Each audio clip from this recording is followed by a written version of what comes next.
Right, guys, good evening. It's Moz here from Airfix and Chill. Hello, everyone. We've got a big group in tonight. We've got one, two, three, we've got 8 of us in, which is brilliant. And also, if you notice, there's a new feature on StreamYards where we're able to stream to each other's channel.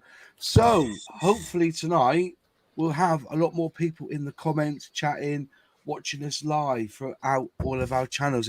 I think it's a bit of an experiment, see how well it works. But yeah, it's really exciting that we're able to now, each of us can now stream our source to our own channels, which is what it's all about, really. It's all about sharing the wealth and giving each other a lot of exposure. But firstly, new in the panel, somebody I've been talking to for a while now, is Alex from Mann's Models. Thank you for joining us tonight. Thank you. Thanks for the invite. Yeah, normally you're playing D&D, isn't it? I am doing other nerdy habits. Yes. As a child, D&D. It was only until I started watching The Big Bang Theory that I realised that it was still a thing, doing D&D.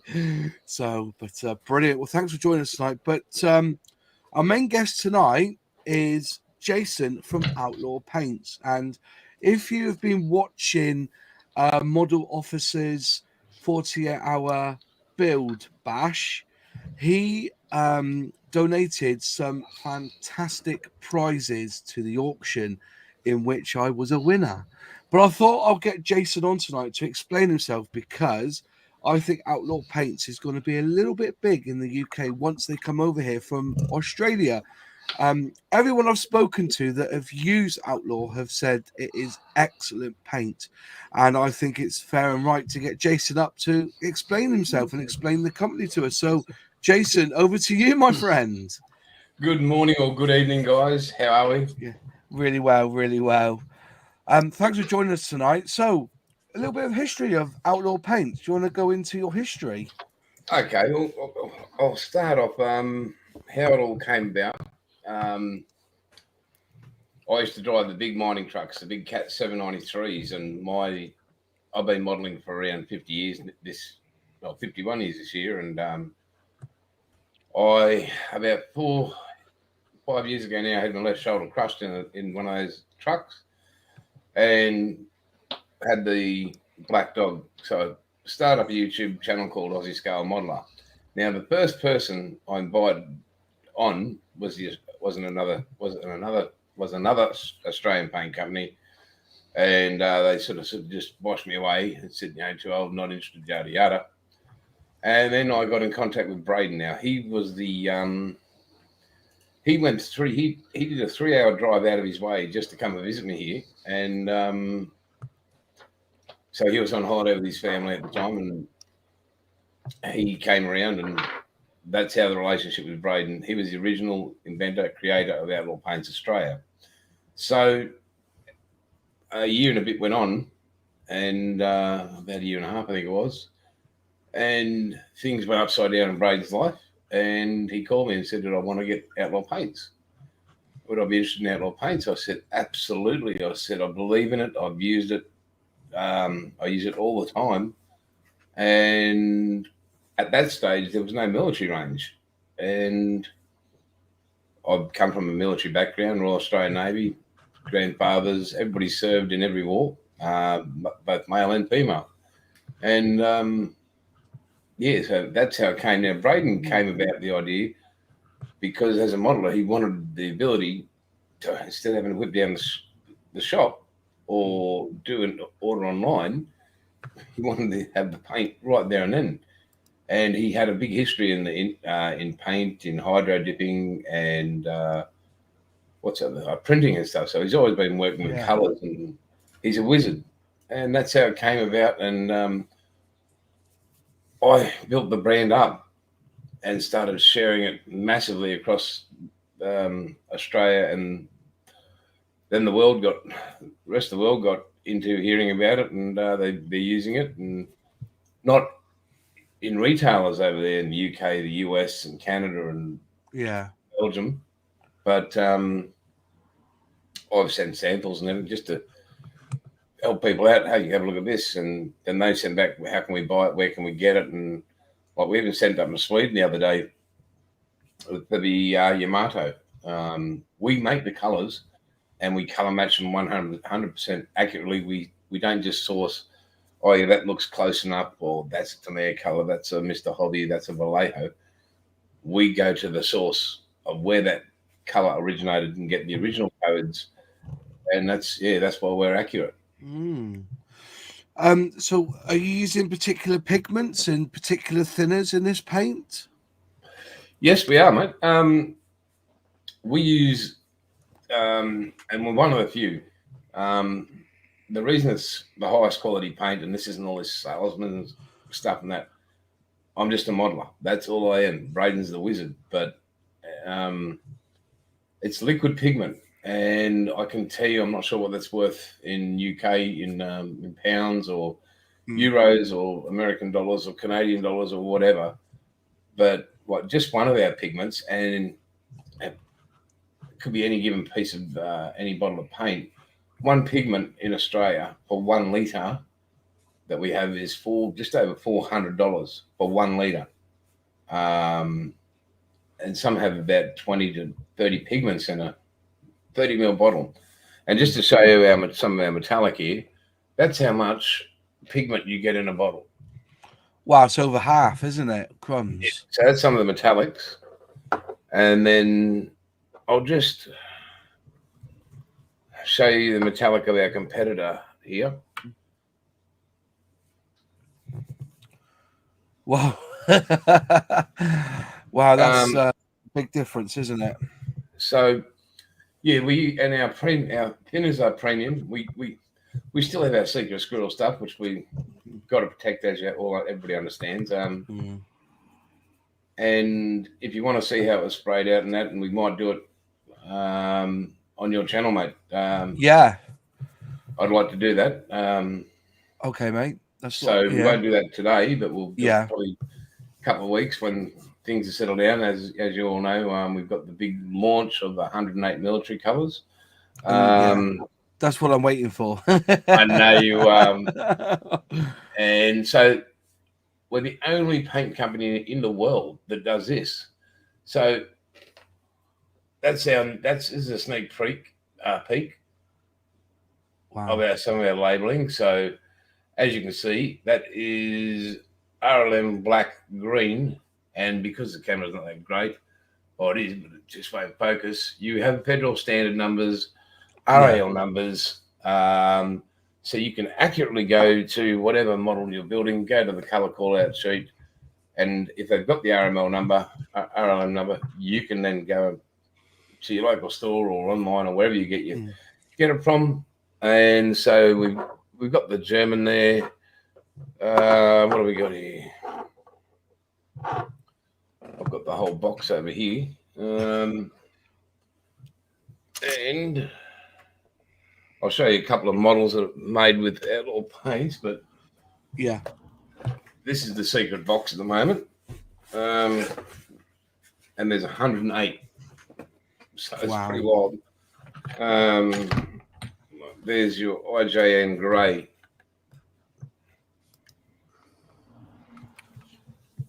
Yeah, that labelling is fantastic. The way you've got the flags in behind. So thanks, mate. Yeah. So it's what's that? Instrument black, and that is Federal Standard 27040. And where are we?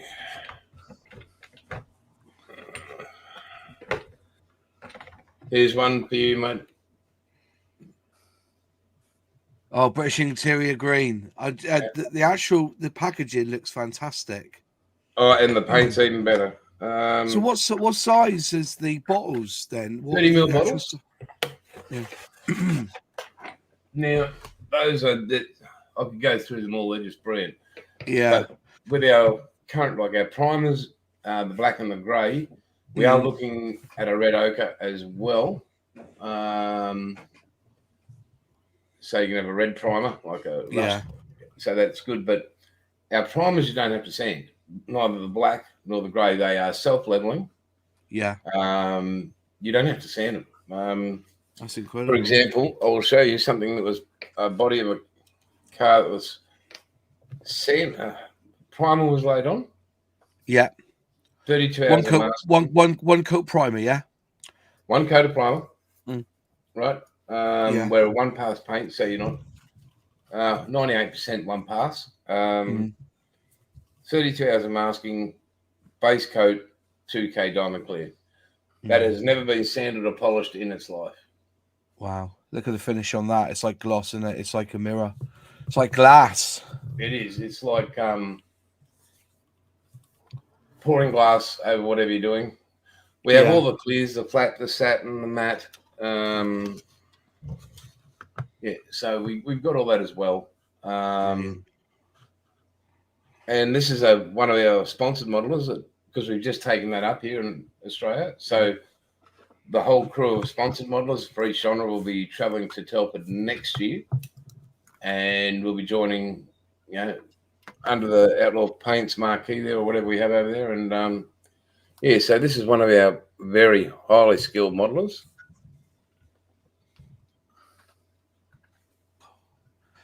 Yeah, it's incredible that. And that's all your paints. all your Every paints. drop of colour you see is Outlaw Paints, even in there. Yeah. And I've got to talk to him because he did this. He gave this one to Braden. And who the hell slams a Lamborghini? I don't know. But that's lovely, that. Look at that. We also do British Rail. We do all the Australian rail colours. Yeah, I've had a question. I have had a question on that, but before we jump into the questions that people are asking on the channel, your friends turned up. Hiya, James. How are you, my friend? I'm okay. Voice is still pretty bad at the moment, but yeah, not too bad. So just from everyone here on Airfix and Chill, congratulations on your 48-hour birthday bash, and wow, what an amount you have raised. Congratulations. Was 7,500, is that correct? No. Was it more? So I can tell you the final total, which we just announced about 10 minutes ago, was £8,209.49.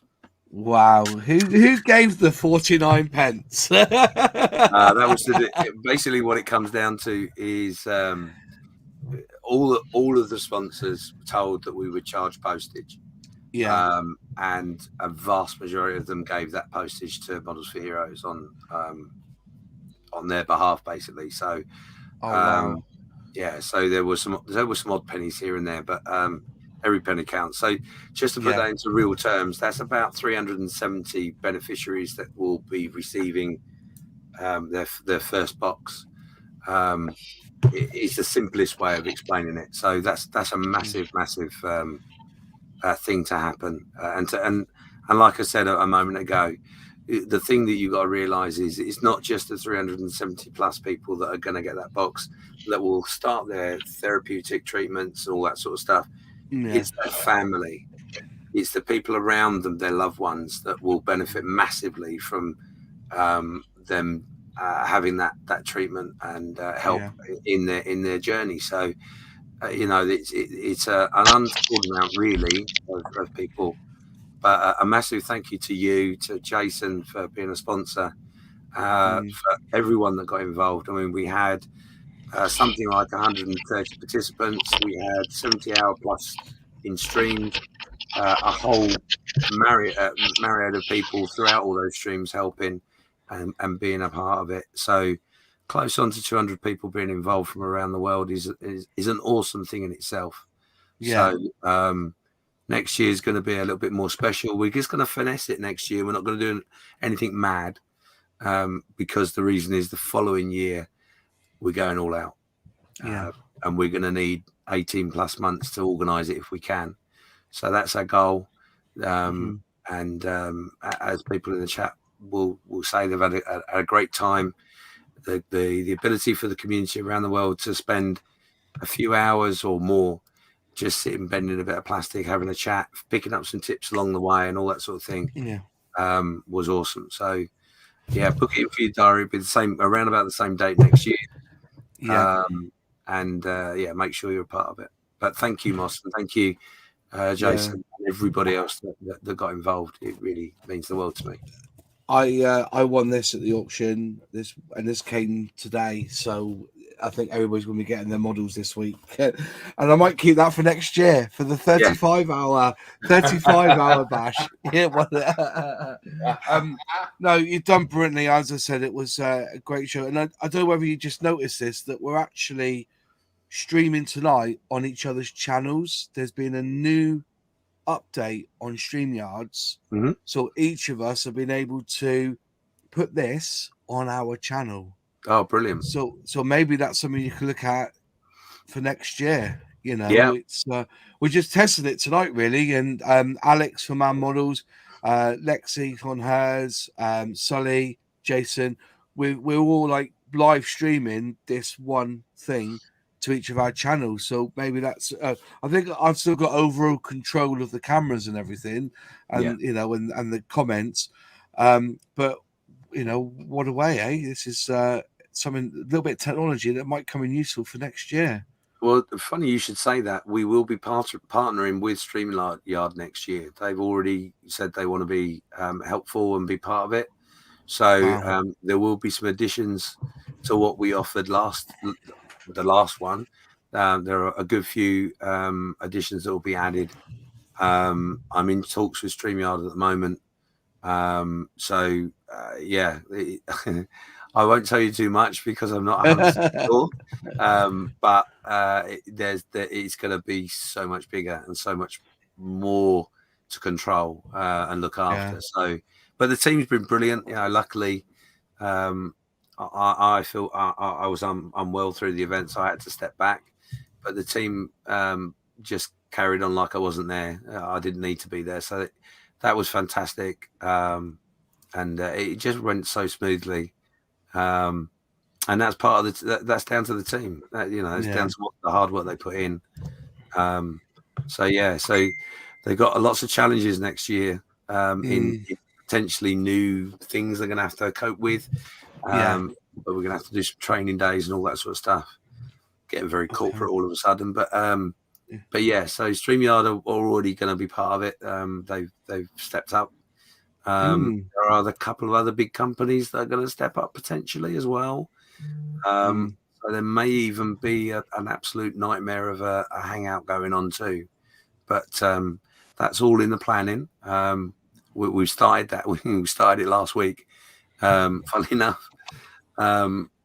Yeah, so we're going to get most of the stuff in play by middle of this year, I think. Okay. We're working so far, and then we'll start looking at the following year because we really need to concentrate on that too. So excellent. Yeah, it's going to be mad.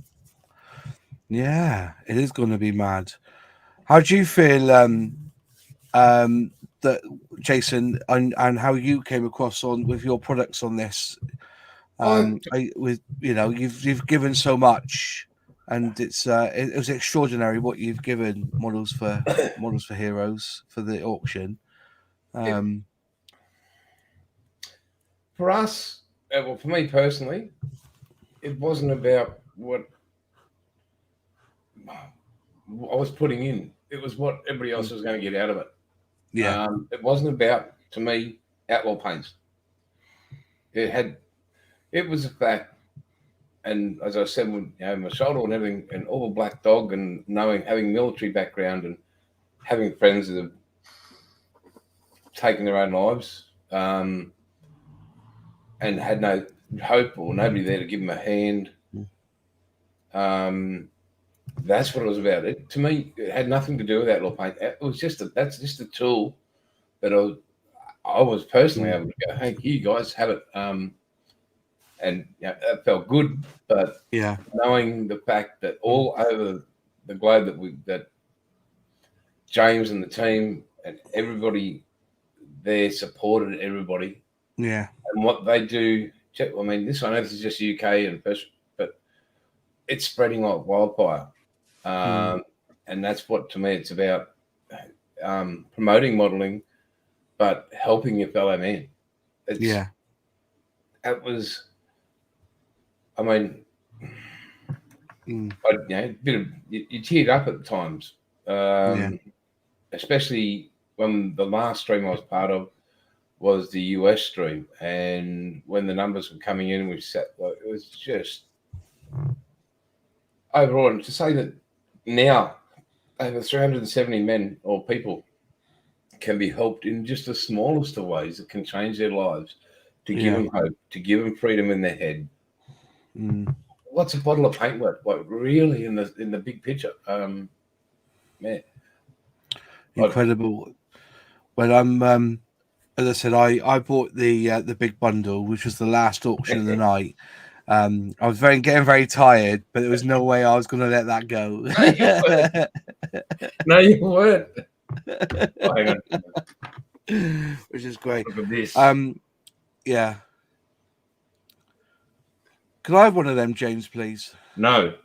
It comes from Australia. I think it was the last one, Moss. I'm so sorry. Oh, no. Till the next one gets in, then I can show you that too, Moss.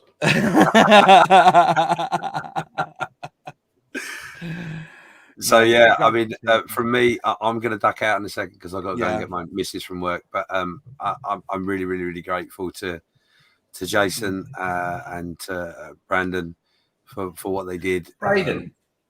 I'll get it right one day, Bob.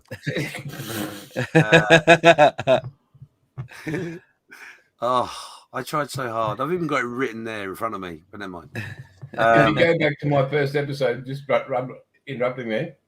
Welcome, when I was organising him to come on my channel, first interview. How are you, Brandon? Go back to episode 1 of Aussie Scale Modeler. Oh, you idiot.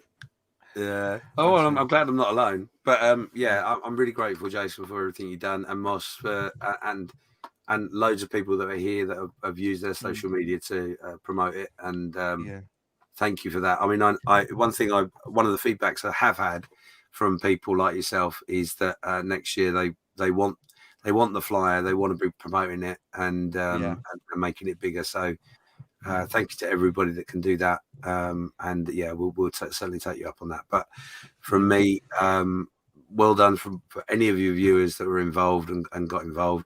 I must say that the Just Giving page is still open if you want to add to that total. Yeah. But don't go too mad because it will affect the target next year. But yeah, no, thanks for letting me come on very quickly, Moss. I feel really rude that I'm leaving, but I have to. No, I get that, mate. Yeah, I'll give you a ring in the week sometime anyway. We'll have a chat. No doubt I'll be here another Monday anyway. So, but definitely. Now, thank you, everybody. Take care. Cheers, James. Thanks. Bye-bye. Cheers, mate. Bye-bye. All right, that's James there from One Officer. Going back, there's been some questions in the chat so far, Jason. We just go back here. Where was it to? Somebody had written that's right. To what are you matching? BSC samples, American Kirchhoff for RLM stuff, and Cura Arsenal swatches. Is that what you're matching to? So we actually go to, like, even for our I'll give you an example for the IJN grey. We actually contacted the museum in Japan, and we got all the history. Like that's how much effort we go to. Pretty standard. Like Braden and I contacted it. It's all secret squirrel stuff as well, guys. So I get that. Yeah, as you can understand. So we've got our, and it's all through modelling. Although I've got a few mates, as you know, from the Royal Australian Navy, and I know quite a lot of veterans and couple of World War II veterans and that, and we go, and they've got people who they put us in contact with. But yeah, we go to people like that, and in the end, we come up with that the colour, the original colour, and not only that, we don't just go, okay, well that was British Interior green, that's it. So moving forward, just an example, you might have for World War II, okay, the 1939 to 1940 to 40 to 42 or whatever. So whenever that color came into existence, Yeah. if you've got that particular aircraft or that particular bit of armor, that can actually be made for you. So if you're looking for that exactly, Yeah. all you have to do is get in contact with us here, and I do believe in the future, not too distant future, the UK, and you give the details of what exact color you're looking for, from what exact, for example, aircraft, when it came into service, and we can recreate that color. Fantastic. Yeah. And we don't use digital colors. So you can have somebody can say, oh, here's a color, what it is. And I'll send you a color via email or something. Never, ever use digital colors. All paint chips and swatches. And we've got a spectrophotometer. What a big bloody word this morning. It's just gone up past 6 in the AM here. But we analyze that, and then we compare it, and then we make sample and spray up. So just to give you an example, to get what is that one? Azure Blue, the USA Azure Blue. Yeah. Federal standard 35321. That was 60 spray outs. Wow. So 60 cards were used to get that exact color. And that's using the exact numbers. So, because when you scale down, Fair enough. Question for you, Jace, from To Boldly Go. You mentioned the British Railway paints. Can you clarify? Have you got like a complete range, or have you got like just the bog standard railway paints? Well, look, that's where Braden comes in. He's a trainee as well. So he likes going backwards and forwards on that. I don't see the point. Anyway, choo-choo. I call him the fat controller. But, so if you go to www.outlawpaints.com, you'll see the British Rails colours. A lot of Australian, the Victorian, Queensland, New South Wales, and I think they've got a couple of essays there. But if you are looking for a particular colour, again, please email us, and we can recreate whatever colour. We've got sleeper grime, and it's all airbrush ready. And there's a gentleman down in New South Wales called Jurgen Engel. He's one of the top 3 O scale, I think they call it. And his is all handmade engines, right? His are all brass and bolting and welding and all that sort of stuff. And just, I think it's $7,500 for just the smallest of one of his engines. That's Australian, but he's commissioned for 2 years by 2 people. So he's got full-time work for the next, 3 years for the next, just to build trains, and he uses Outlaw Paints exclusively. Fantastic. Right, back to the chat now, I think. And so then, anyone got any questions for Jason about his Outlaw Paints? Anyone in the chat got any questions? Do you do weathering stuff? It's most important. We have been. I think we were looking down that road, and we're still going to. It's about getting these 108 military colours. It'll be the 28th of April, launched here in Australia. That's when it gets launched. Okay. It was hoping to be launched on the 28th in the UK, but unfortunately that's not actually going to happen due to the fact that slow boat to the UK is what they say. Really slow boat. So it'll be over there very shortly. But with the weathering products, we are going down that route. By the end of the year, or actually by Telford, there'll be 200 military colours on top of the, I think it's 279 base colours we've got, metallics and all that aside. And so that's where that's going. But let us know what you'd like to see in weathering products. Another part of the range will be, and I really had to chat to Braden about this, especially military colours, was your brushables. So you'll be able to have the exact airbrush ready paint in brushable paint for all your fine detail work. So say you've done a Spitfire, for example, the greatest plane ever made in the history of mankind. Forget the Wright Flyer, but yeah. So all your cockpit detail, panel lines and that. But with your paint, you'll be able to do all that as well. So yeah, that will be available either the end of this year or the start of next year. So we have the special concoction to do it. It's just a lot of testing involved as well, but the panel line stuff, that will be available by the end of the year. Nice. Dominic's asked, now that there is a military approval line, can you chip the paint? I'm talking about the chipping medium and then Yes, bring you can. back the rust layer with water. I think I've got a spoon here that has the rust on it. So if you I haven't chipped it right up yet, but if you, I'll put it on big screen. So if you look under there, you can see that's Outlaw Paint's rust colours. Wow. To get some of them. You've already done a wall. I can do more.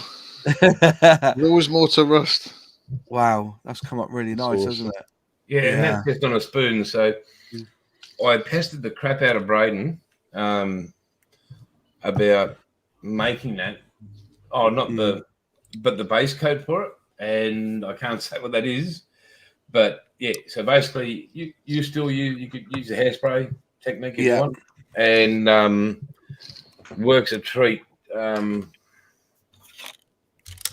So that's your old rust. That's your old rust.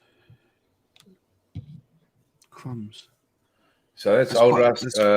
Here's some of the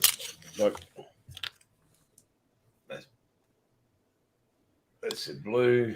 Yeah. Bronze. Just look at that finish, though, isn't it? It's quite dazzling, isn't it? Yeah, that's that azure blue, I think it was. This is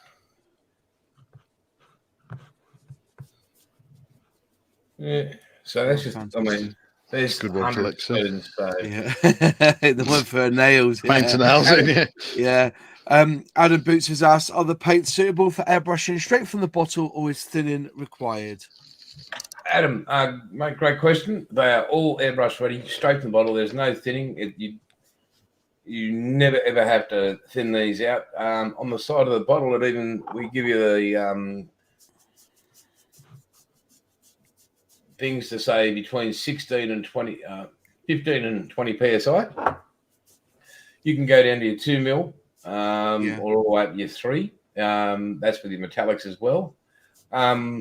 We do suggest if you're especially with metallics, just to push them through, even though we've never had any dramas, just for on the safe side, start at 16 and use that 16 to 20. The thinners that are the premium, you will not find any better thinners in the world. Like we pay the highest price for the best thinners, so that as a modeler you want the best finish, so that's why we put it in. That's how Braden developed it. He wanted the best finish on everything he did, and he bought XYZ thinner, and if Z happened to be the most expensive and that gave the best result, that's how it came in. There's no, I hate saying sound like a salesman, but there's no compromise. It's all handmade. Every bottle's handmade. All the pigments and as you would have seen, Moss, when we did the Denmark. Yeah, Denmark, yeah. Yeah. When we did that, we actually showed how it was made. Yeah. And then we brought it from up the shed down into this room you see here behind me, went to the spray booth after we'd labelled that bottle, poured it into the cup and sprayed it straight on. That azure blue. Yeah. And then we did a few other colours live as people got to see it. It doesn't leave said to any customer or anybody with it has to be perfect, because we're modelers. That's it. Like, Yeah, that's it. Yeah. we build, and the last thing you want is a shitty spray job after all the effort you've gone to, Mm. and then all of a sudden you've got bloody looks like somebody's thrown talcum powder over your model, or it just looks crap. And we don't build to have that result. We build to, we actually had a 6-year-old, and he's sprayed out, and they got the same finish with a $25-$30 airbrush. Really? Yep. There you go. That's it. That's all you need, isn't it? Just a lot of people have, who I presume have using them already, are saying Outlaw paint is great to paint and ease of use. I've just asked Jason about paint for Star Trek Enterprise, so I presume he's sent you a picture of the Starship Enterprise ready for him to get that painted. No, Paul has gone to great lengths. More lengths than I think any trainee's gone to explain to us about a colour of paint. I mean, live long and prosper, Paul. That's all I can say, mate. But yeah, okay, John. But so again, with helping out Paul, we'll research that colour. Yeah, we'll make it, and especially with a colour like that being so unique, we'll make up 100 ml bottle to send to Paul. Yeah. So he has it in future Star Trek builds or whatever. Yeah, that's just what we do. We've got a few here just asking. I was saying I'm going to give these a go if we can get them to the UK. What is your time frame of getting these products out to, say, Europe and America? Have you got like a specific time frame, or have you got any contacts in America per se, where people can buy these paints? Okay, well, I've got definitely in the UK, and I've got some definitely in Denmark. Yeah, and everyone's there. And I have Blue Street Customs. Mark we're talking together. He lives in Canada, and so he can get them. Unless Donald gets back in and builds a wall, and cuts out Canada as well, he'll be able to get them across the border. The awareness is there. It's just getting it. See, we're just a little Aussie company. Two blokes, an amazingly understandable wife, and we work our butts off. Currently here it is 6:39 in the morning, and we have just reached 29 degrees. Wow. Celsius. So we work up in a colour-bond shed, 6 by 6 metre, no air conditioning, and humidity here. Where I live in Gladstone, Queensland, we're sitting at about 95 at the moment. Crumbs. So it's a lot of slog, but we know product. People want it over there desperately. Like, we've had people from, as I said, with Switzerland. They don't care what the postage was. They just wanted the paint. And then you get the beautiful emails from all over the world of the people we sent it to, and they thanking us. I'm like, hang on, you paid for it. They need to thank us. I am looking forward to getting hold of these paints, and then if they're good, I'm gonna have to get rid of me racks and get new racks, aren't I? Yeah, when you were talking, you literally said on air you will remove the range of Tamir. And show the world that there they go. Look out, bye bye in the box, and I'll sell them on. I'll sell on my Tamiya's. But I know that'll happen because I know how good it is. And I hate again to sound like a salesman, but as a modeler, that's the thing. As a modeler, it'll blow your mind. I think we're getting to a stage now where, and I'm going to put this out to the chat here as well, to the panel. Do you think the improvements we're seeing with paints aircraft or models is all because there's more of actual modelers getting involved in the actual production of accessories, paints, models in the last 10 years. I kind of agree with that. For instance, Airfix have got Pramjit, who's an experienced model builder, and he designs the Airfix models as a modeler would like to build. What's your thoughts, Alex? You're new to the chat. How's your feelings on that? It's a really good question. Yeah. Sorry, excuse me. It's interesting, isn't it? Because a lot of companies started up with, modelers, like Games Workshop. Games Workshop started off with a group of guys from Nottingham who didn't want to go to work. They wanted to play D&D and, mess about. So they formed a company which is now a global monster, But it's really got away from that, heart of what it started off in. And become very much more profit. It's run more by, or certainly I would say 2000, 2010, those kind of areas. It became a company very much read by spreadsheets and business people. Yeah. I think it's kind of regained some of its hobby focus now. But I think you do see a lot of small companies, which are very much run by modelers, become very successful because they're catering to exactly what we want. Yeah. I'd like to say yes, but I'm not sure whether some of the improvements we're seeing are just that modeling is actually, as nobody really expected, I guess, in the 90s, it's becoming more popular. It is becoming more of a common hobby than it was in the 90s. When PlayStations and things came out, everybody thought that it was, relegated to history. Thankfully, that's been proven not to be the case. So whether it's driven by profit sheets, and that people are just not used. I mean, if you take some of the old vintage classics from Airfix and the Revell old toolings, Frog, Novo, these old kits, most people now, I would say younger modelers, they're not expecting that and they're not prepared to put up with it. So they'll pay for, what Airfix are doing. I think Airfix and Hornby have had them really up their game. Their engineering now is first class. You've got China coming in, with the likes of Trumpeter and Hobby Boss. Tamiya have always been kind of gold standard and they continue to go in that way. So you have the quality there and you have people prepared to pay for that. People have more disposable income, apart from the last year or so when things have gone to hell. So, it's an interesting question. I don't know the answer. Maybe Jason, has more insight to that than we do. Yeah. So is that how you feel, Jason? Being a modeler, you're able to put that experience of modeling into the paint, and I'm assuming you're making paint for what you want to do.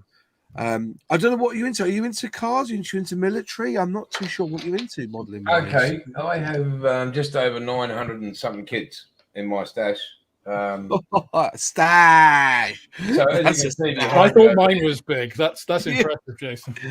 So over behind, on the top there's a 1/8 scale Pontiac Trans Am, the Yamato 1/200, the Titanic, the Missouri 1/200 over there.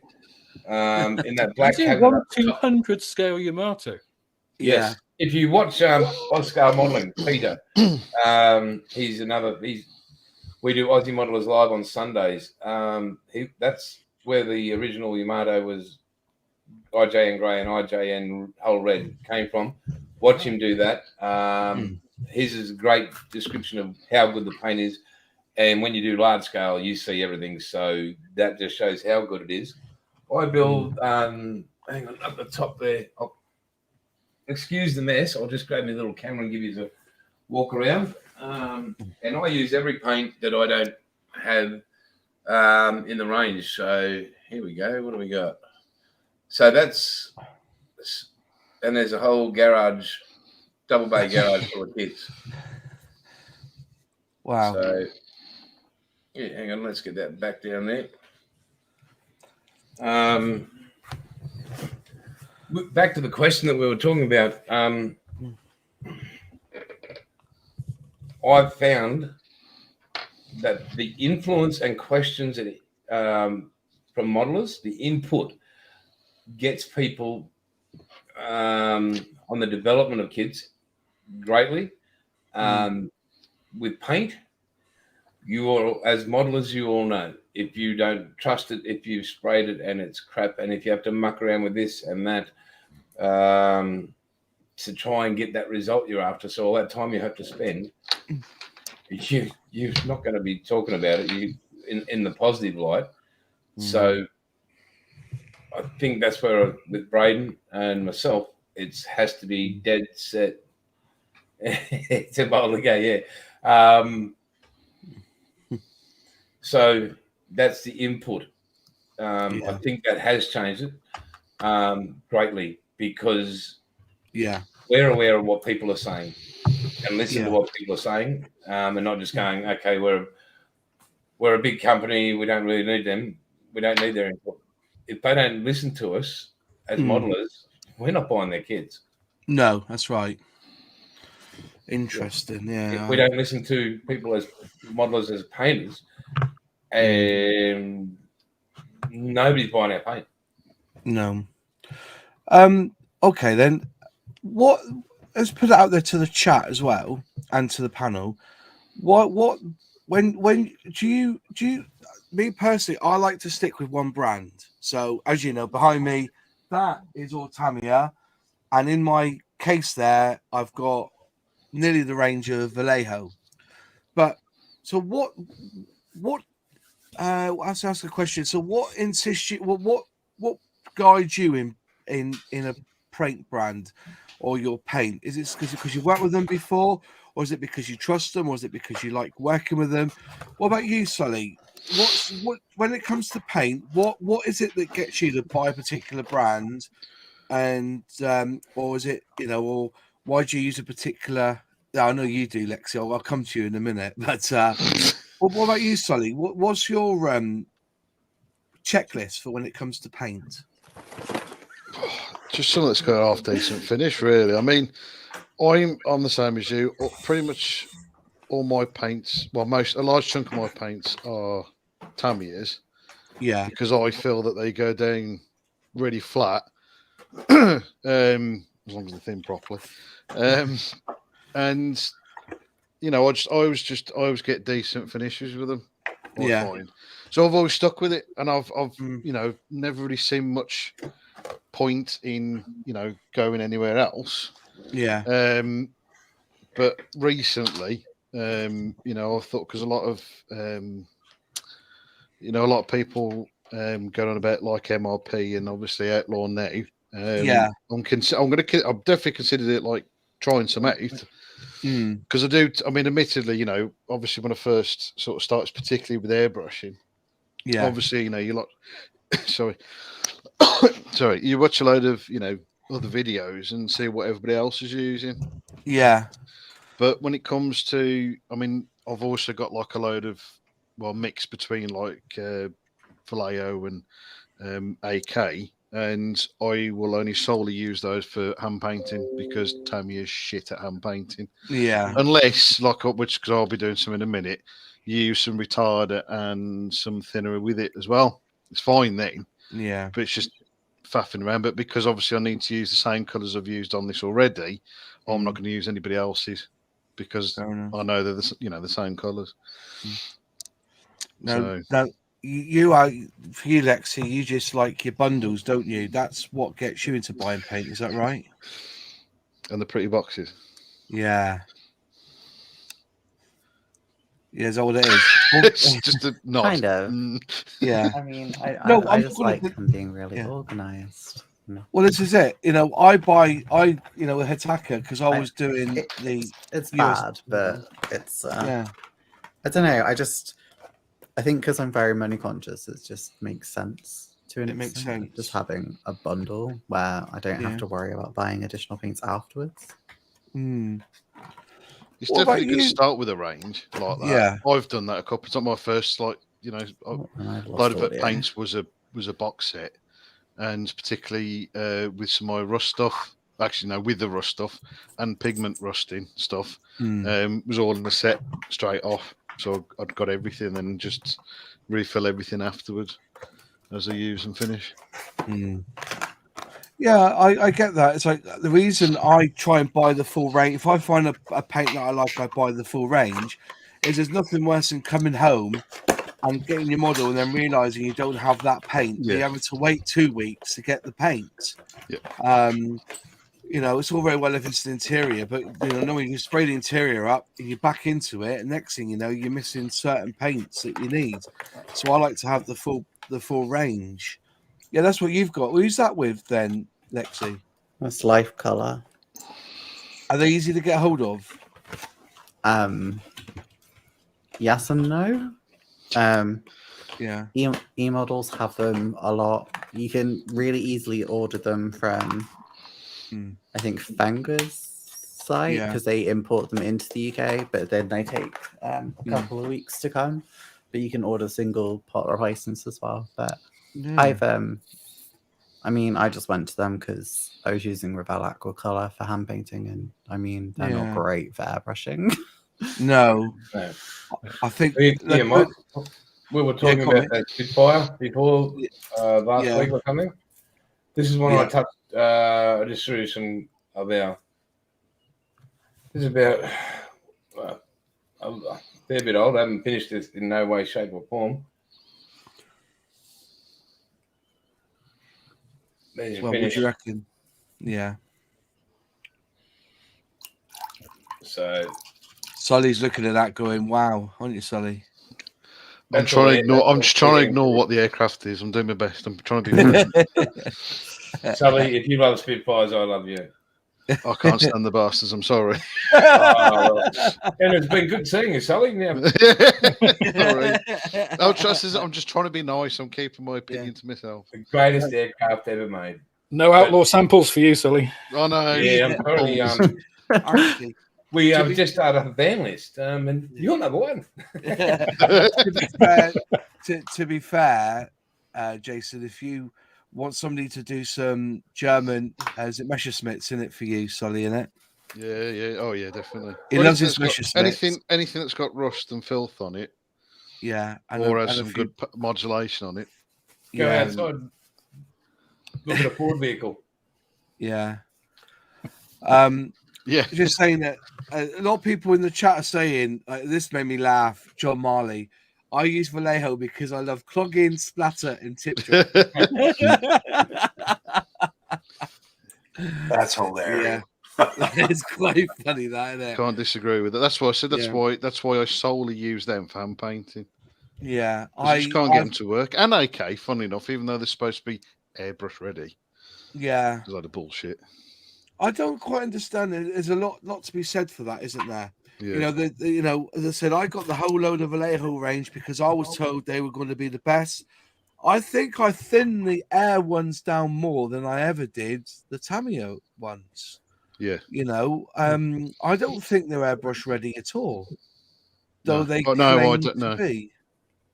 No, I had to thin every single one of them, and some more than others because they were just like paste. There was no two ways about it. You're gonna have to slap an absolute shed load of thinner in with it. Yeah. Crazy Locker, thank you very much for the super chats again, my friend. I hope you're enjoying your Airfix t-shirt that I sent you. Aussie Scale Modeler, any plans for bundles of countries, colours, etc.? Okay.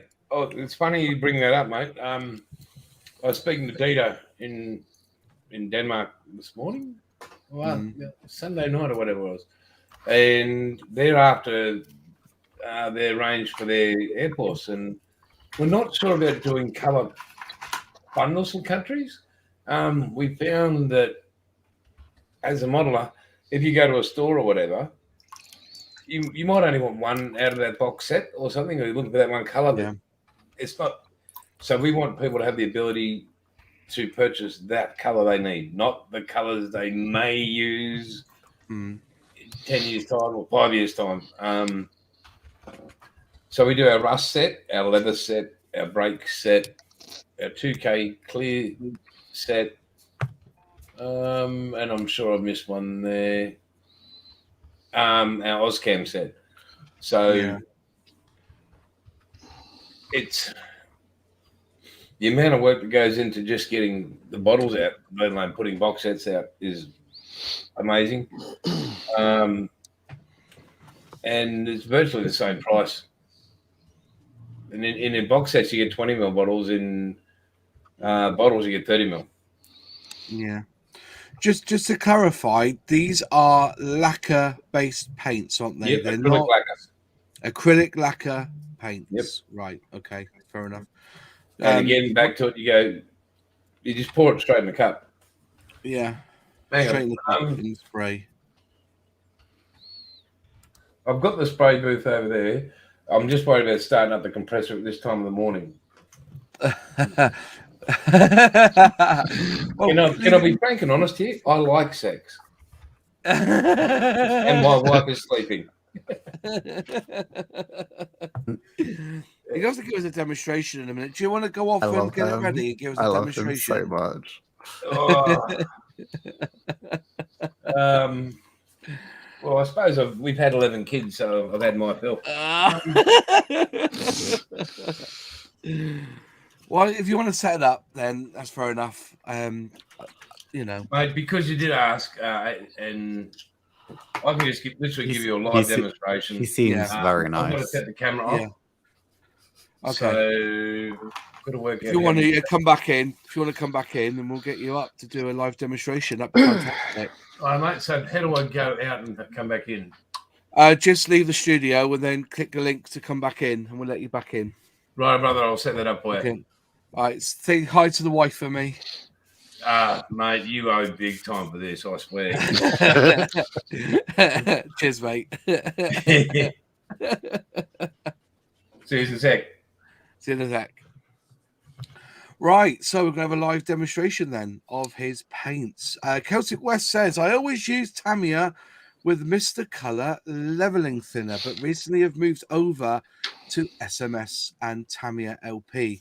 They give excellent results. And yes, as I have moved over to the LP range as well. But I do use, I use two. I've got the lacquer thinner for the LP range. If I want it to go, If I want it to go down, like with a matte finish, I use that. But I found if I use the lacquer thinner with retarder, I get a better gloss finish using that. Because the retarder slows the paint down from drying, doesn't it? Yeah. So you're able to get a pretty good wet coat, and that's the two I use. I have got the Mr. Level Thinners here, but I tend to use this one on the Humbrol paints. Yes, I spray the Humbrol paints occasionally because I've got them. And also when they come dry, you just use this to make them wet again. Do you know what I mean? In the start. I hope you don't use that on the missus. What do you think so far? Then I'm excited about these paints. Yeah, I'm definitely interested in it. Yeah. It's definitely it's another, to me.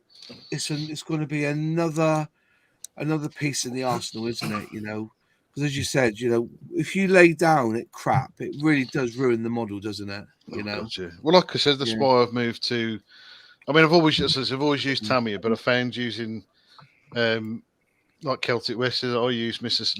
Leveling Thinner, and it's just beautiful.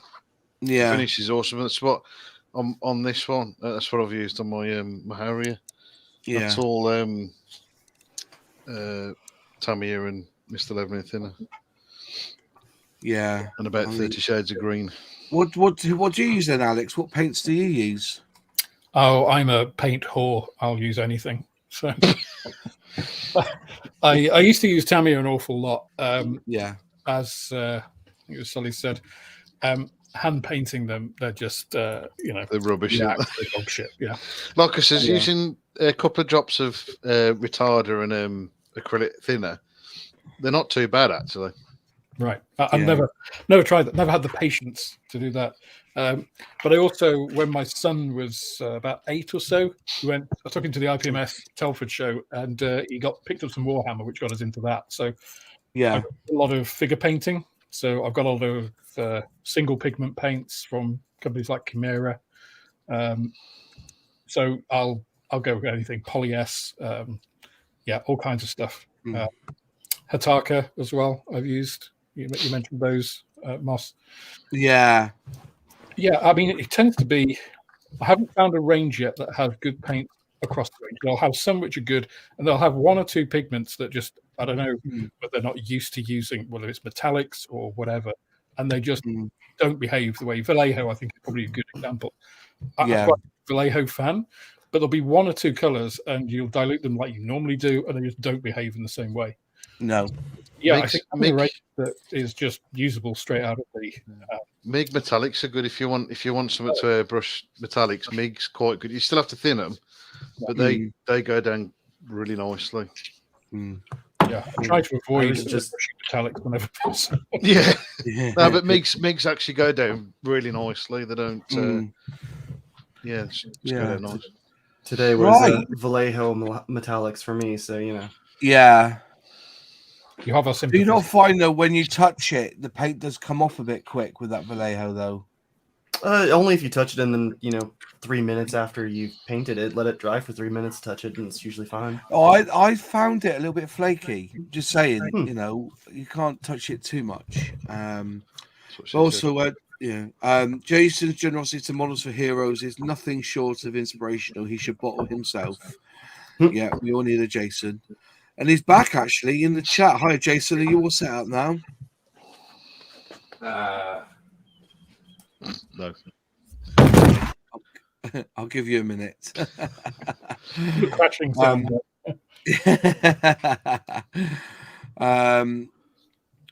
Okay. Right. So Miss Modeler's had to shoot off, bless her. So we'll see her soon. Which we just lost the private chat then. So we've got Jason coming back to do us a bit of a demonstration of his paint, which is good. Is there a paint you won't use? Hella. It's a good job she's gone. Yeah.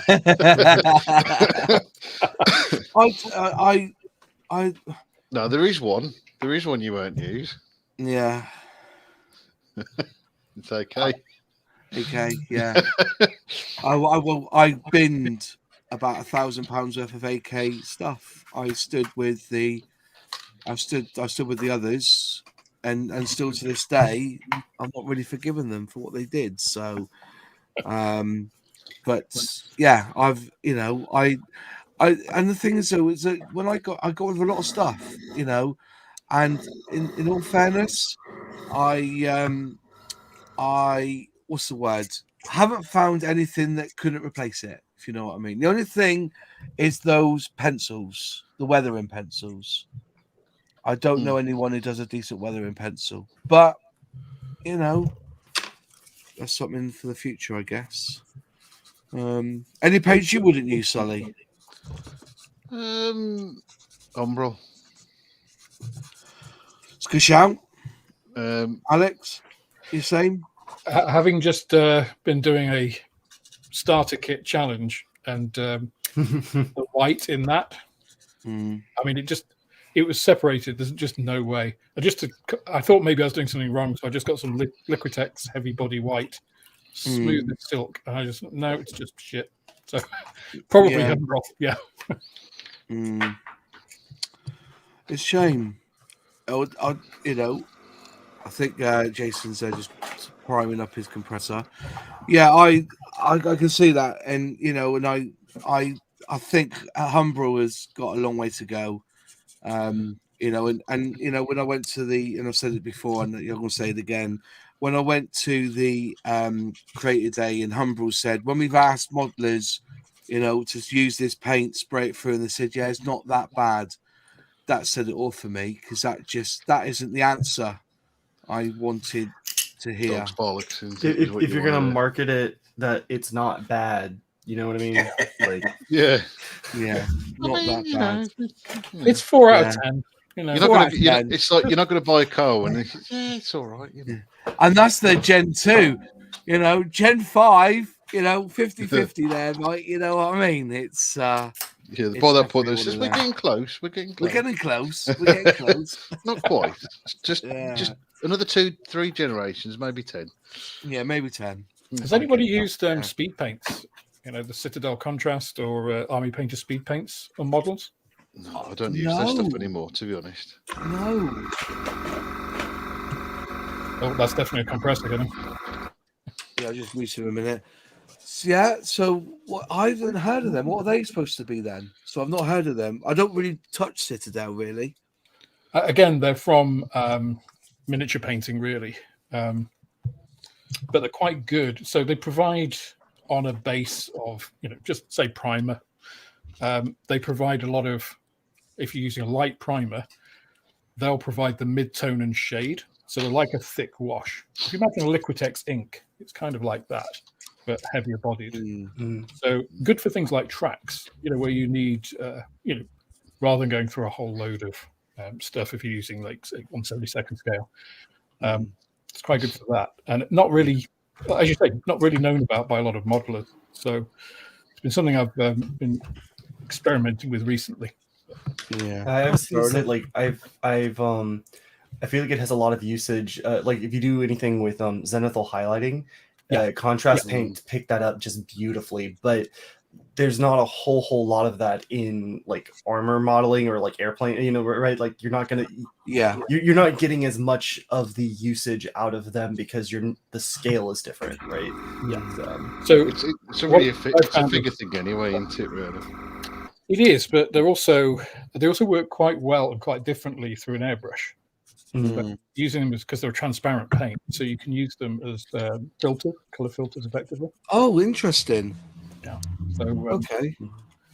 So yeah, they're certainly not designed for that, but a lot of even miniature painters have been using them for that with the Warhammer vehicles and stuff.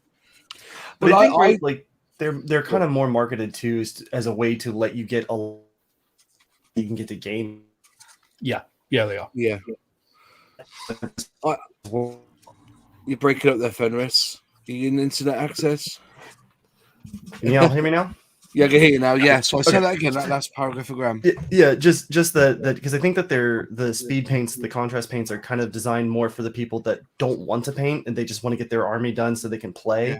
So they're not as oriented towards like us who want to collect all the paints and we love spending a ton of time on painting and we're gonna, you know, it's kind of a different, I guess, product market as well.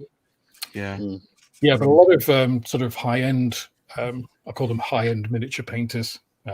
People that I could never hope to emulate have sort of picked up on them and using them in, like you say, not intended ways. Right. So yeah, they're interesting. I mean, of course, I bought an entire set because, as I say, I'm a painter. Yeah, I've wanted to play with them. Just saying that I think, you know, we cannot deny that us scale modelers should be looking at these Warhammer painters because some of the stuff they're bringing out is incredible. Right, I think Jason's back with us now. Are you back with us, Jason? Oh, he's muted himself, so when he unmutes, he'll come. When I see him unmute, I'll put him back up. But yeah, I've been watching some of the Warhammer channels, and it's blown me away. You know, there's one guy who will just dip his airbrush in thinners to clean it, then he's on to the next paint, and he just dips his whole hand and everything in there to clean his airbrush, and he's back in it again, like, and he's jumping from color to color to color, and before you know it, he's blended the flesh right the way through the body, and the leather's all got the highlights of it, and then he just puts this one coat on top, and it pops, and it's done, and I'm like, whoa, that's incredible. Yeah, there's a guy called Marco Frisoni. Kind of yeah, sorry, Alex. Sorry, there were several people. Yeah, that's right. No, you carry on, Alex. Sorry. Yeah. There's a guy called, I think he's Marco Frisoni. I'm probably doing him a huge disservice with pronunciation of his name. The Italian guy. Yeah, he's definitely worth watching, if nothing else for his accent, which is outrageous. And his energy is just like, whoa. Crazy energy. Yeah. That's it. Are you with us now, Jason? I am, mate. I am. Right, let's put you on the big screen. Let's see how your paints lay then, shall we? Yeah, mate, if you would like to mute it, because the compressor's right to about 30 centimetres to my right, and I don't want that going off. But first, I'll just quickly lay down, well, is that way? Yeah. Well, that way, I don't know what's upside down, but is that the right way up? Right way up, yeah. Rightio. So I'll lay that down, but Moss, if you want to choose between that, okay, lemon yellow, yeah, grey RAL 7003, yeah, dark green, British racing green. Yeah, go on then. British Racing Green. Oh, yeah. So, mate, if you guys just want to chat, please mute me and leave me up. I don't mind, and I'll just show you how what I'll do is I'll leave you on the big screen so people can see what you're doing, and then we'll just carry on chatting. Is that all right? Yeah, mate, but mute my chat because this is loud. Yeah. Okay, no worries. So we're going to leave him. So if you want to watch your screen now as he puts down the grey primer, which apparently you don't have to sand. And basically, as you can see, he's giving it a shake. He's going to put it in his airbrush. He's just going to go over all over the spoons with. So, I wonder what airbrush is that. What airbrush do you reckon that is then, Sully? That's I don't know what I was texting. That's not harder, is it? I think that's an iWater, isn't it? It must be an iWater. Oh. Yeah. The Infinities have the D-shape one, don't they? D-shape. So here he goes. We need to take heart music on now. Heartbeat. There you go. So look at that. Look at that lay down. So he must be using a 0.3 on that one. What do you reckon, Sully? That's not that's clean. That's coloured quite well, hasn't it? And on white as well. And on white, yeah.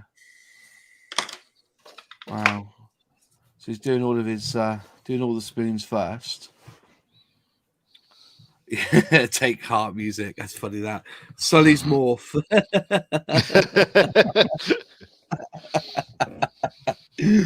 Yeah, that's actually laying down quite nice, isn't it? Actually, see, I said to him when we chatted to me about him, and I said, do you know what? I'm a big fan of Humbrol primer. I've got about 4 or 5 cans of it. It's the same, to me, Surface Primer L from Tamiya and Humbrol are exactly the same. Oh.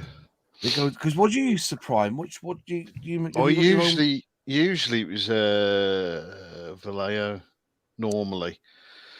But which is a good primer. It's not bad, but after a while, especially if you buy a big bottle, and after a while, it's the same with all any other paints, like the dropper ones. You're getting that, these little air pocket obviously ends up in there. The more paint you use out of them, and then you start getting these little flaky bits that dry out, and it just gets through the airbrush, and you've got to try and either take it off or try and sand it back, which you don't want to do. It's generally a good primer, but it took me pretty long enough to try and get hold of it because it's not meant to get hold of it. Mr. Surfacer, is absolutely amazing, but it's just trying to get hold of the stuff. It's so hard, and he's a little bit expensive. No, do you thin it down? Do you ever thin it down? No, straight through. Which one do you use? That's a lie. No, that's a.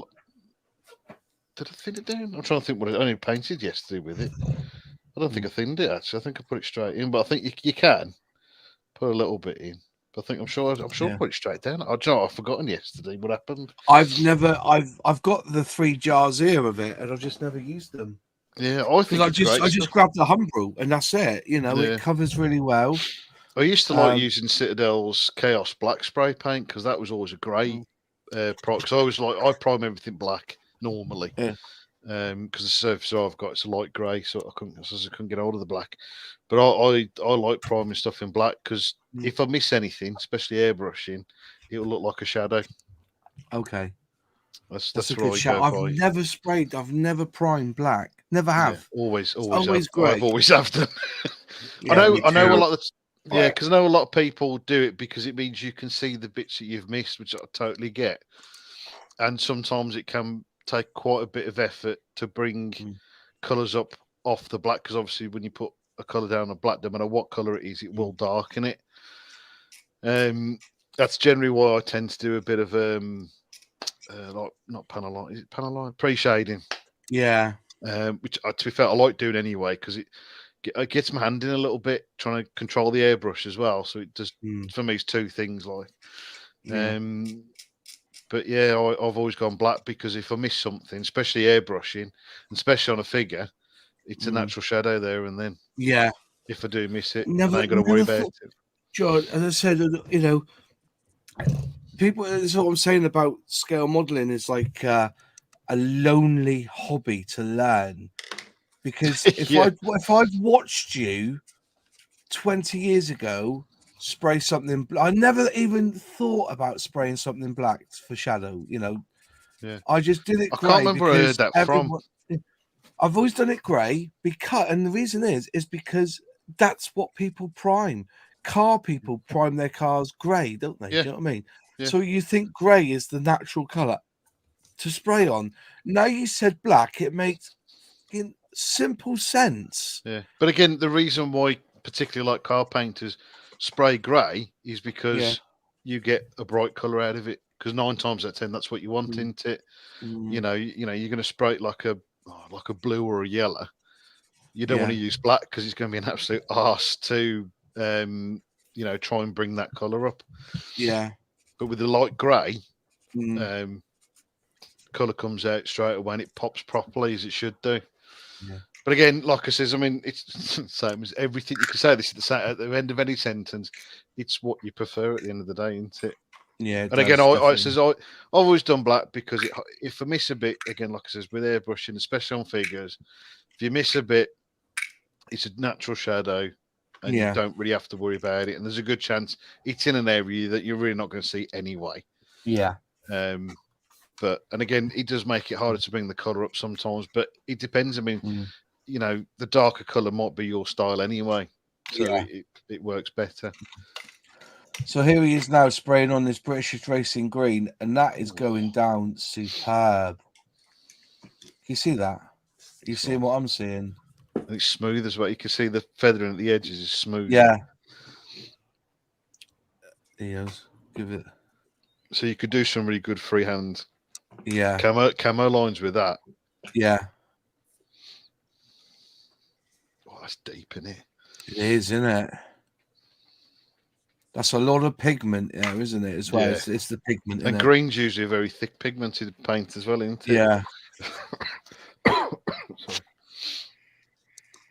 I want to see the yellow. I want to see how that goes down because yellow, it's a dick to paint, isn't it? Yeah. It's simple. You just paint it pink first. Well, yeah. To be fair, what I've started to do with propeller blades, because again, I always just spray them up black because they're going to be black in the end. But when I've mastered the tips off for yellow, I do paint them white first. Honestly, paint them pink. Yeah, do you know what? I've heard that somewhere before. Yeah, paint them pink. It really does work. Problem is I ain't got pink. I don't need it. Well, that is a problem. Make some. Do you know what I mean? Make some. Just grab some red, grab some white. To be fair, I'm just too lazy to do that. Yeah. Mind you, like I said, that said, I spent all day yesterday painting this area in, I think, 5 different shades of green. Maybe that's something. Yeah, well, maybe as I said, maybe that's something that Jason could do. Maybe he could do what I would call the primary and secondary colours. Yeah, I mean, the only reason I did it with this one is because the aircraft I've based it on has got loads of scratch panels from elsewhere and different fades and all that sort of stuff. So but if you want a solid colour, then that's different. Not pink under yellow is so much better, and yellow for red. But as I said, it's very hard to get a yellow primer, isn't it? So maybe that could be something he could bring out. That'll be a great box set, actually, if he could do that. Bring out a primer range with those colours: red, blue, yellow, green. No, yeah, red, blue, yellow. Then you got green, pink, and a white, I suppose. Yeah, so orange. doing Lexi now? said orange. I've heard orange George, before. I think I hang could on, try Jason. one. Jason, can you do a yellow for us, please? Can you do a yellow for us as well? We want to see how the yellow goes down. That'd be good. You might have heard me. I don't know. His compressor's probably too loud. Yeah. Well, you could, yeah, his compressor's going. But if he could do us a yellow as well, that would be good. A yellow paint would be good as well. Yellow. Yeah, the colour of primer. Do you know what? That's not a bad compressor, because normally. Yeah. Mine sounds like a train. Yeah, mine. Yeah. It's those spindle ones you want to get now, lads. Like on an Archimedes spindle. Yeah. They're the ones to get. It's like a high. Wow, they're amazing. Here we go. Once this one goes, I'll upgrade it to something a bit better. Love saying that. I was looking at those.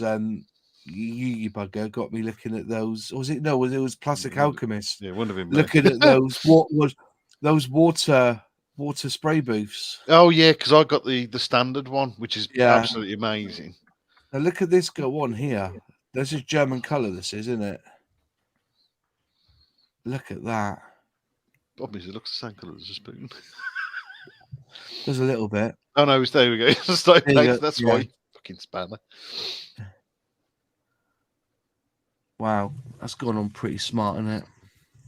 Again, smooth feathered lines. You could easily do some freehand stuff with that nicely. Yeah.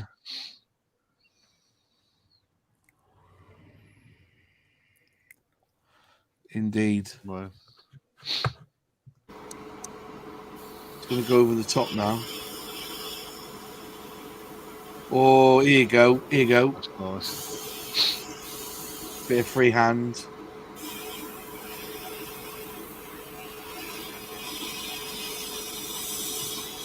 Look at that. Yeah.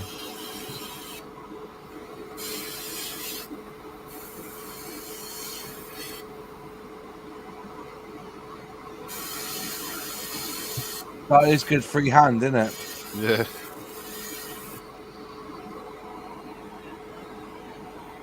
Oh, midnight purple. That's nice. Yeah. He does do a purple. Really well over that dark green, doesn't it? Yeah, that's gone incredibly well. Look at that. Yeah. I saw going back on the purple. I saw someone do a video using what do you call them? Nail polish. I think we was on about this once before. I can't remember the name of who did it now, but yeah. Nail polish is the right thinner for it. I think he used Mr. Leveling thinner for it. Absolutely amazing. They put like glass beads in it, don't they? He goes, yeah, something like that. Yeah. He's coming back. He's done his spraying. He's coming back. I haven't heard the wife shout yet, to be fair, so he's doing all right there. I'm going to see if he's got a black eye. Turn that bloody compressor off. We don't know what time it is in the morning. You want 12 kids? You want another 12? You want another one? No, mate, no. Wait, there's no use. Don't use that language here, please. Kids is a four-letter word. Yeah. So that was your British racing green, the German, and all that sort of stuff. So that was just as quick as I could do off the cuff. So they went down so lovely, mate. I think you've got a good product there. We were shouting for you to do the yellow, but you can do that. Do you want to quickly do that? It's all set up. Is it? Can you do a yellow as well? Yeah, we had somebody asked about a yellow. That'd be brilliant, mate. Yep. For Sully, that is. You're right. Yeah, sorry. Gonna get into good books tonight. Into I hate Spitfires making him paint yellow. You're gonna have to send some paints over to Sully, aren't you? Is hate mail sending something? Yeah, that'll do. I'm fine with that. Yeah, so go on. You're right, mate. Send him a range of paints, but make sure he's got to do it on a Spitfire. I could do that. I could suffer that. I think. It'll be a captured one, won't it? In RLM colours. Let me get to the booth. I've got two dioramas actually involving Spitfires, funnily enough, actually, that I want to do. Well, and how many birds' nests? Yeah. It's amazing that even Jonathan picked up on that as well, wasn't it? He saw the comments about that, you know. But no, I just think it's jealousy, really, because they haven't done it themselves before. Sorry, who's this? Sorry, you lost me a second. I think I zoned out for a second. I said Jonathan Mock. Oh, right. Sorry, yeah. Yeah, last week he picked up on the fact that he saw the negative comments. Yeah. Sorry, I'm with you now. Sorry. Yeah. I thought it was sort of about paint still. I thought, yeah. Sorry. No, it's all good. Yeah. One day people understand it's just a model and a bit of fun. It's just a model. You know. How dare you enjoy this hobby that we all do to enjoy? Exactly.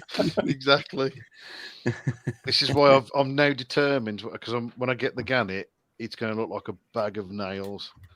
Hoping it will wind them up to no end. I tell you what, mate. Like speaking to Dale, he's so excited about that. I can't wait. I really can't wait. I reckon that's going to be the model of the year. And it's around my birthdays, which is even better. You don't see much. What has Tamiya brought out in the last 3 years that made you go, wow? They brought out that Lightning, and it didn't give me a much wow, because I'm thinking, well, you're only reboxing the Italeri version, the B, 2 years prior. And was that a reboxing of that though? Yeah, the Tamiya Lightning, the F35B that was reboxed by Tamiya was the Italeri one. I'm sorry, I was thinking the P38 that they had. No, it's 35. Yeah. See, to be honest with you, I don't keep up with stuff. The only reason I know, mainly because of Airfix, mainly because Moz is, fanboying over him, and one of the guys at work. Otherwise, I have absolutely no idea when anything comes out. To be honest with you, yeah, this is the first time I've ever pre-ordered a model as it's been announced. I've never done that before. Never done that before. I know two of the ones recently, at least, to the question about Tamiya, that a lot of people have said a lot of positive again, is the P38 Lightning and the M18 Hellcat. And I have both. I haven't cracked them open yet to speak towards them, but I've heard, Yeah. So but it's not on the same level though, right? Yeah. This is lemon. This is the lemon color. This one, lemon yellow, I think he calls it. And it's a nice bright yellow too. Yeah. Yeah, let's see how it sprays on grey. Because yellow's the worst color to paint. Yeah. It's especially on black. Yeah. Yeah. Because you've got to at least put a couple of coats down before you get a decent opacity on it. I know. I've got a Caterpillar model to build for my dad at some point. He's got the Caterpillar yellow. The original Caterpillar yellow. So. The kind of orangish yellow ish. Yeah. It's not. It's more like a grayish yellow. It's like a proper dirty. Yeah. I know what you're talking about now. You said you had a Caterpillar model. Is that like one of those natural life ones? Caterpillar. It's an old Caterpillar bulldozer, and also I've got some Caterpillar diecast as well, like earth moving stuff. That he goes is the yellow. Here he goes. Oh yeah. Well, what do you reckon, Sully? Fucking hell, that's mint. That is mint, isn't it? To get that opacity straight off the bat, that's ridiculous. Because I've at least had to put 3 coats on over a white before now. Yeah. Tamiya's is relatively thick pigmented, but still takes several coats. Bloody hell. That is impressive. That is, isn't it? I'm gonna have to get some of that. Yeah. Just the yellow. Just the yellow. Just for the yellow. That's amazing. No. So you're just going to be doing training aircraft now. Yeah, yeah. Yeah. But have you noticed how much he's spraying down on it, and it's not even spreading? Do you know if you flood an area? That's the word I was after. It's not even spreading the paint out. No real spidering, no long, Yeah, it's that's turned it. to a That's what I'm beautiful saying. butterfly. It's Moz has left it so long, it's turned into a butterfly. Yeah. I need to get my hands on some. I'll tell you what. No, I'm models. all jesting aside, lads. Going by what I see on his website, he's going to have to hit the diecast market as well. He's going to have to hit the diecast market as well, because I think those paints will spray beautifully for the diecast lot. definitely. I've done a few myself. I've what they call it, get an old diecast car and rip it to bits and respray it up and make it look like new. But that yellow, there's loads of cars with that yellow, isn't there? Yeah. Fucking hell. Like the old Ford AA vans. Transit Yeah. vans. That's it. Actually, I've still got one of those somewhere. I'm sure I've still got it. Only fools and horses reliant. Yeah. Yeah. not quite diecast, but I used to do the Gaslands war game where you just took Hot Wheels and Matchbox cars and do it that way. And I'm looking at this paint and I'm thinking, that's going to hold pretty nicely to some of the metal ones that have come out. Yeah. That's a good shout there by Wayne Welly. That yellow would go brilliant on the Airfix yellow jacket kit. Yeah.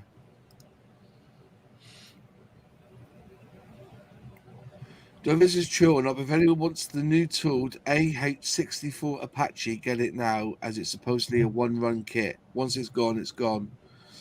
I find that hard to believe if they've done that with a tooling. They won't release it once and bin the tool, will they? They will release that until they get their money back. Who's that? Sorry? Yeah, but they're gonna wait for a while before they do it to get some artificial scarcity. Yeah. Miss Modeler's just said, "Oh, OMG, OMG! I want that yellow to do my yellow jack right now, and what she has is what she gets." Jason, that yellow, we're all standing here as tripods. That is amazing. mate. Also, just saying this out there, you need to get involved with the diecast restoration lot, mate. Oh, we already are. Because that is the one. We have people in Australia that are Euride Customs. They do full rest. So there's a whole new, right? Yeah. Just for example of a car. Well, they've got the Hot Wheels sleeve done in Euride Customs. They do people's cars and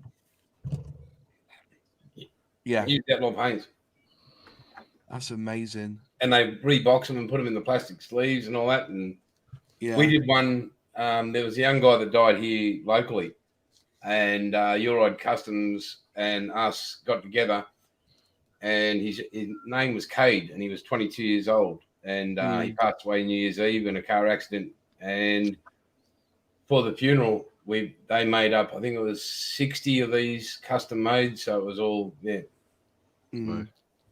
We're just blown away, mate. Yeah, it's fantastic. Send me the fucking paints. Show me the money. Yeah. No, we as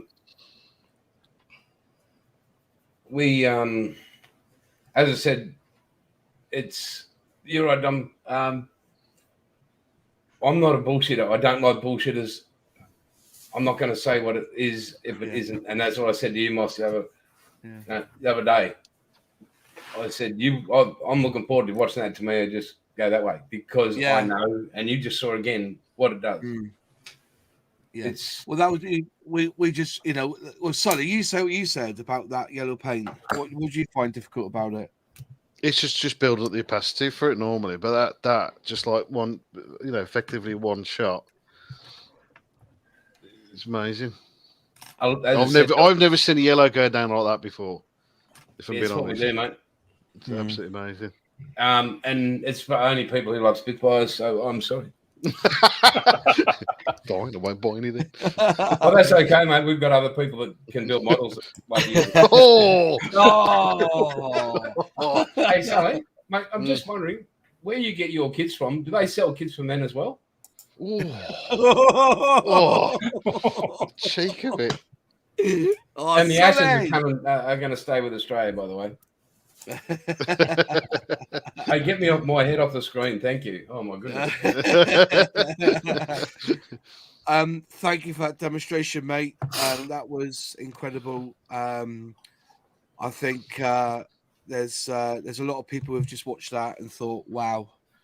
And as I said, we're just looking forward to getting them over here. So basically, everyone's having a preview of what this paint is before it comes over here. And I promise you, mate, as soon as I get them on my desk, I'll just switch on the camera and I'll just play with them. Will you be clothed or unclothed? I'll probably be clothed. Just put some nipple tape on, it'd be great. I know. But on the OnlyFans page? Yeah. We just set up an OnlyFans Outlaw Paint. OnlyFans and Outlaw. Get it on. Or get it off. Could sell tickets for that.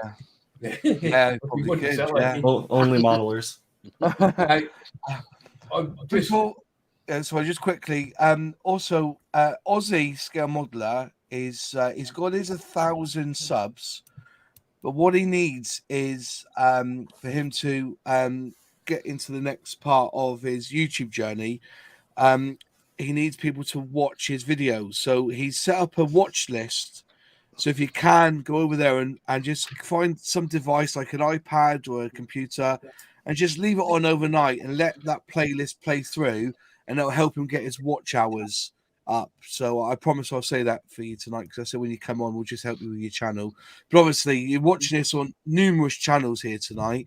So you're getting a lot of exposure, Jason. So you just go over there and give Aussie Scale Modeler a sub and a like and watch some of his videos. Also, for the guys here, the reason Airfix and Chill was set up was to give other YouTubers exposure, because the algorithm doesn't work as it should.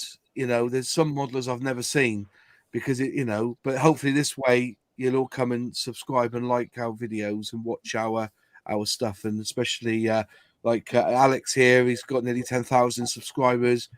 Sully's and John Alec needs the help as well, so go over there and subscribe to them too, which is good. So, but yeah, Karen, Jason, what were you saying? Yeah, mate, well, I was just going to say thank you very much for having me with you, brother.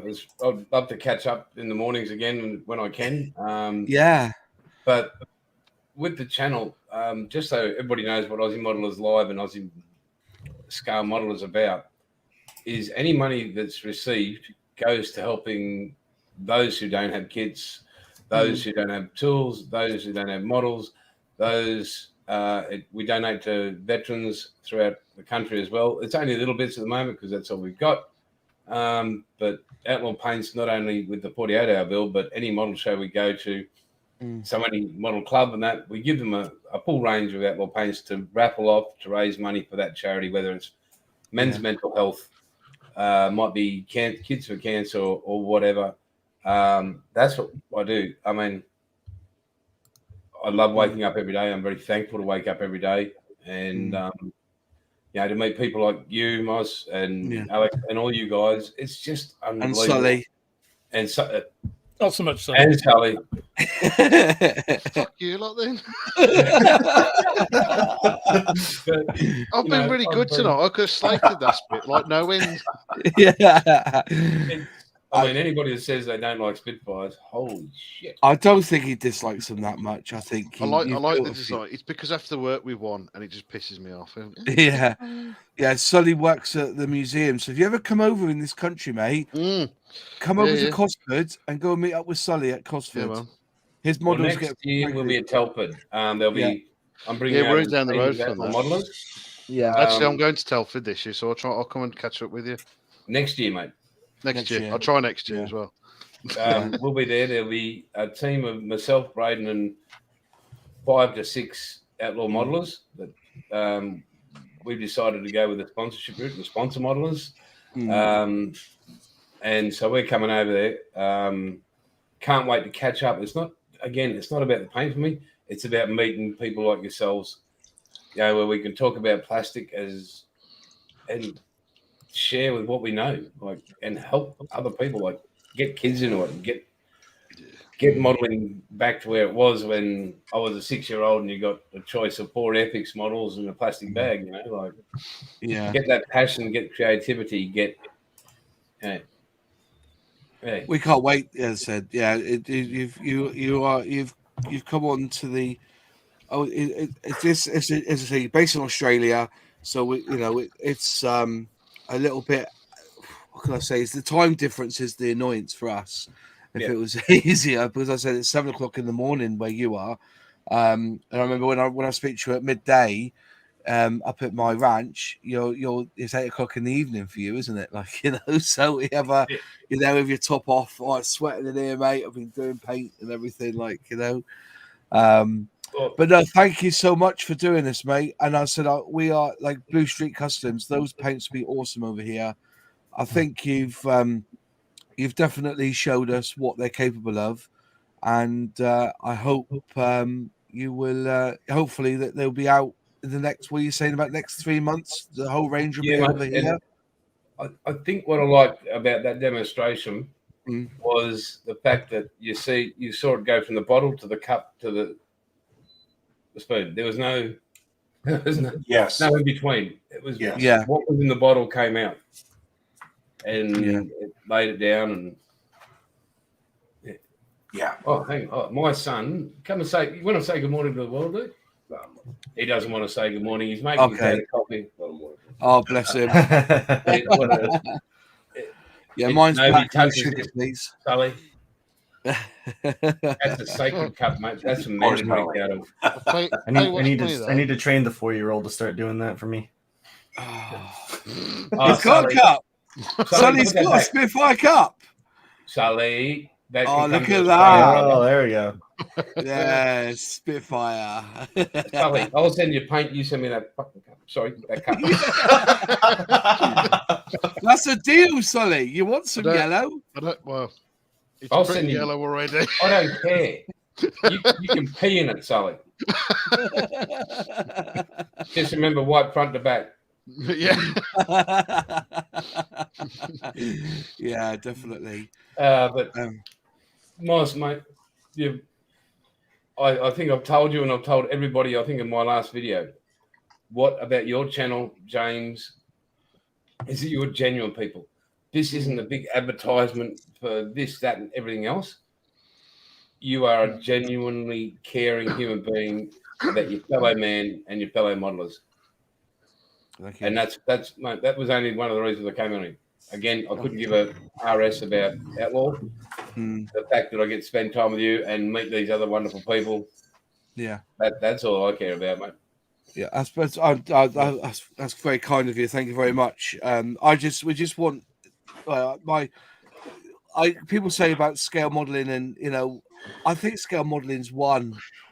I think the what's happening in the scale model bubble is, since COVID, we've seen an increase on people wanting to do the hobby.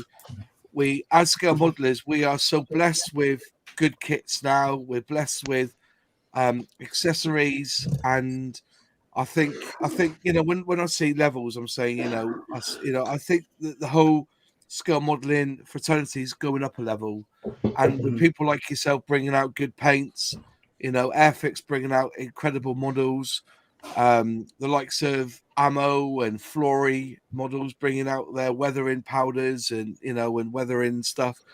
We can't go any further, I don't think.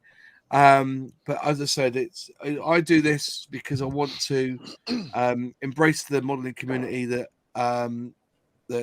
other scale modelers are seen who do YouTube channels, and then we just support and help each other, in a really good way. So, and I think the build off was incredible. I've subbed to about 30 different scale modelers.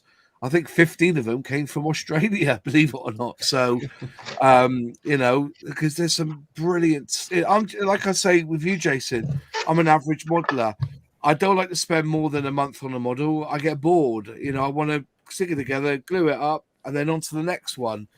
And with the amount of kits I've got, even if I do one a week, I haven't got I haven't got the time in my life to finish them all.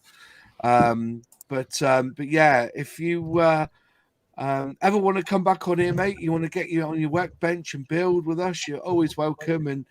And this test that we've done tonight to put us on each other's channels, I think that's a game changer for StreamYards. I'm seeing comments coming through, when they link to the particular channel that they're watching from. As I said, nothing gets better than that, mate. You're a credit, and you all are a credit to the modelling guys and as people. John, I think I'm definitely sub to yours. I don't think I'm sub to yours, Alex, man. But that's going to happen after this. It's just an amazing community. I was I think the best part was when two of my boys said, "You're too old. Nobody cares about models." When I started, and I look at their videos and look at that! You've got 15 views. Go you! Yeah, that's it. I think what you are doing, mate, and James, and it's just magical. And we can, it's a little snowball, and we can make it huge. Like we can turn it into an avalanche. Yeah, that's it. And if we know, well, hopefully, Who is Fenris Models, by the way? I'm looking at Fenris and Rorex. Who are they? Well, Rorex doesn't have a YouTube channel. But he's the exception to the rule for some reason. He's the exception to the rule. I just built a few. Rorex he's my hero. He works at a children's hospital. He's my hero, and he's a brush painter. He doesn't airbrush at all. Yeah, I saw his number. Humbrol and Revel, I think he uses for his paintbrushing, but he gets his finishing of on his models is up there with any airbrusher. And Fenris is our American friend who has to come on because at the end of the day, the idea is that we have people on to help with their channel. So, like Wayne Welly's just said, he needs to get his channel up and running. He's very welcome to come on to Airfix and Chill and chat to us and promote him. And this is Alex's first time on here, but we've had him in our channel in our little Discord for a while now. We're hopefully going to be doing a podcast in the future, and we'll get you onto that as well, Jason, because I think you'll make a really good guest on our podcast. Thank you very much. But yeah, it's all good. We're just trying to build. I mean, we don't judge on people's workmanship because everybody's scale models differently to others. So if you want to spray up a pink Spitfire, you're quite welcome to. So yeah. So there's more. There he is now. There's more. Hiya, mate. I've got to get you some outlaw. Yeah. He's based in Holland, aren't you, Rorex? Amsterdam. Yeah, the Netherlands. I work in Amsterdam. Yeah. Well, Peter from Model Kid Hunter. He's organising outlaw to get to the Netherlands. Model Kit Hunter. Kit Hunter, yeah. But they've got a 48-hour build in October. Yeah. Look him up. But will Rorex go on to being an airbrusher? That's the question. I don't know. That's a question. Can you hand brush outlaw paints? That's another thing. We're looking by the end of the year, I think, or the start of next year, to have every colour that's in airbrush, brushable, so you can do all your detail work in the same colour. So you had it here first. You've done something, you chipped a paint, or somebody's knocked your model, and you don't want to bring out the airbrush to touch it up. You can just get that same colour, exactly the same colour, and just go ding, and there you go. Wow. So there you are. Because we're modelers, as I said, that's how it came about. We're modelers, so we know the issues and what we want as modelers. So Yeah, it's all good. Yeah. Well, anyways, it's coming up to 10 o'clock. I'm going to end the stream in a bit, but I just want to thank everyone who's been in the chat tonight. Thank you all for joining us. If you want to contact Jason, his website is outlawpaints.com.au, is it? Yep. www.outlawpaints.com, or if you're in Australia or whatever, it doesn't matter. I think you can add the AU, it doesn't matter. So yeah. Okay. And if you need to email me with a specific color, it's jason@outlawpaints.com. Please, if you can give us a bit of time, because we are getting this military range together. They just don't come together like that. As I said before, they've got to be perfect. They will not be released unless they're perfect. So, as you see with the yellow, it's perfect. The grey, perfect. The British Racing Green, perfect. And that's why we're confident when they leave. So. Fantastic. So thank you all for joining us tonight. For the panel, thank you very much as well. And again, Jason, really appreciate your demonstration tonight, and we would love to have you back on here again. When you've launched your military range, let us know and come on, and you can then show it off, if you know what I mean. Oh mate, we'll have it showed off. Is Sully going to turn up? Yes. Yes. Don't be too harsh on Sully. If he put he did a plane. What was the plane you did? It was the chipmunk. The chipmunk car, yeah. And he put a bird's nest in the diorama. It looked fabulous. And he got a lot of hate for doing that, you know. He got a lot of miserable little bastards commenting. Yeah, chipmunks don't get dirty, apparently. Yeah, chipmunks. Well, mind you, I did it as an abandoned. Basically, because it all stemmed because there was a crack in the canopy, and Airfix at the time, or probably still don't, have the spares to send out for it. So I thought, well, I've got to try and make it look like it's supposed to be there. So I thought, well, I'll do one that's just been abandoned and he's in the process of being restored.